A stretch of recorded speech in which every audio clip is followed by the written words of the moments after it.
წმინდა გიორგის არაბული ხატი. მე-11 საუკუნე ძალზედ მძიმე აღმოჩნდა როგორც იერუსალიმისთვის, ასევე ქალაქ ლოდისთვის.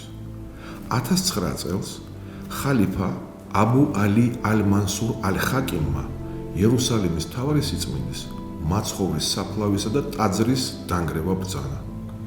ტაძარი ძალზედ დიდი იყო და როცა არაბებმა გუმბათი ჩამოანგრიეს, მაცხოვრის საფლავი ამ ნანგრევებში მოყვა. ამიტომაც არაბები მაცხოვრის საფლავს ვერანაირად ვერ მიუდგნენ და იგი განადგურებას გადაურჩა. ხალიფა აბუ ალი ალ-მანსურ ალ-ხაკიმი ფატიმითთა დინასტიის წარმომადგენელი იყო.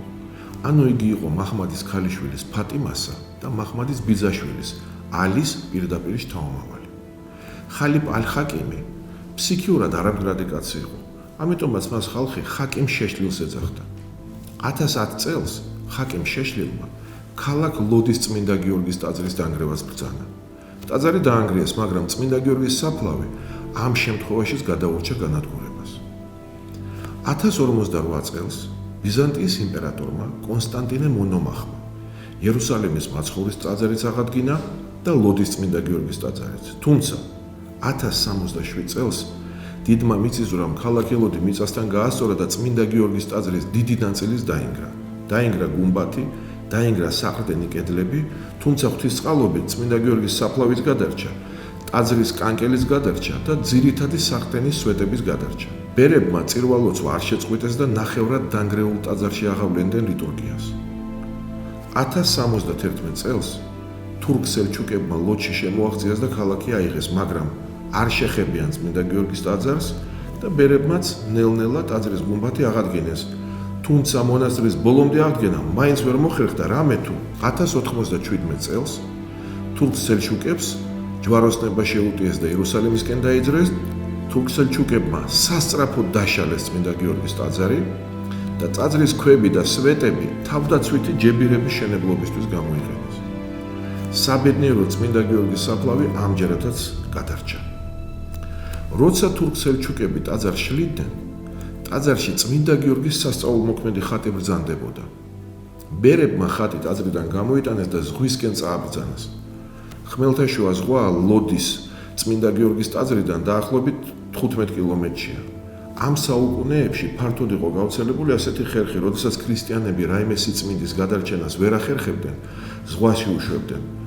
ამიტომ ბერებმა წმინდა გიორგის ხატი ნავში დააბრძანეს და მენავის გარეშე ღვთისანაბარა ზღვაში გაუშვეს. ნავმა ზღვაში 6 თვეზე მეტი გაატარა. ღვთის განგებით ხმელთაშუა ზღვიდან ეგეოსის ზღვაში გადავიდა და 1098 წელს ათონის მთის ჩრდილო-აღმოსავლეთ ნაპირს მიადგა, სადაც ამ დროს ვატოპედის მონასტერი უკვე 100 წელიწადია რაც იდგა.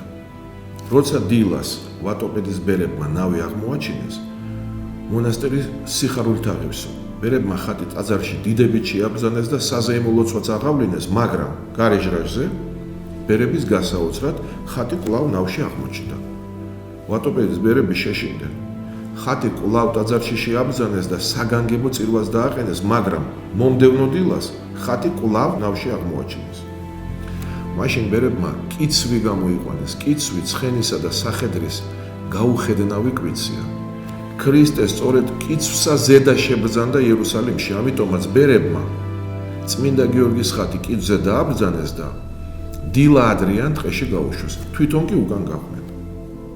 საღამო ჟამს კიცვი ზოგრაფოს ბულგარულ მონასტერს მიადგა და იქვე მახლობელ გორაკზე გაჩერდა. ზოგრაფოს მონასტრის მთავარი ტაძარი კი სწორედაც რომ წმინდა გიორგის სახელობისაა და ბერებისთვის გახდა ნათელი, რომ ხატს სწორედ ამ ტაძარში სურს დავანება.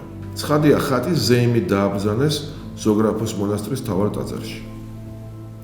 ცოტა ხანში ლოდის ბერები ათონს სტუმრობდნენ და როცა ზოგრაფოს მონასტერში თავის ხატი იხილეს, გახარებულებმა გაუზიარეს ხატის ისტორია ათონის ბერებს.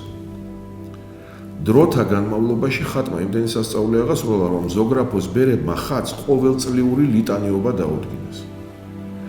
მე-16 საუკუნემდე ხატს ხან ლოდის, ხან პალესტინის წმინდა გიორგის ხატს უწოდნენ. მაგრამ მე-16 საუკუნისთვის ქალაქ ლოდში იმდენი არაბი დასახლდა, რომ ებრაელები და ქრისტიანები მოსახლეობის 2%-საც აღარ შეადგენდნენ. სხვათა შორის ამგვარი მდგომარეობა 1948 წლამდე გაგრძელდა. გასაკვირია, მაგრამ სწორედ ამან იქონია გავლენა ხატის სახელწოდებაზე. ხატს მე-16 საუკუნიდან მოყოლებული ხშირად იხსენიებენ როგორც წმინდა გიორგის არაბულ ხატს. ეს ხატი დღესაც ბრძანდება ათონზე, ზოგრაფოს მონასტრის წმინდა გიორგის სახელობის მთავარ ტაძარში.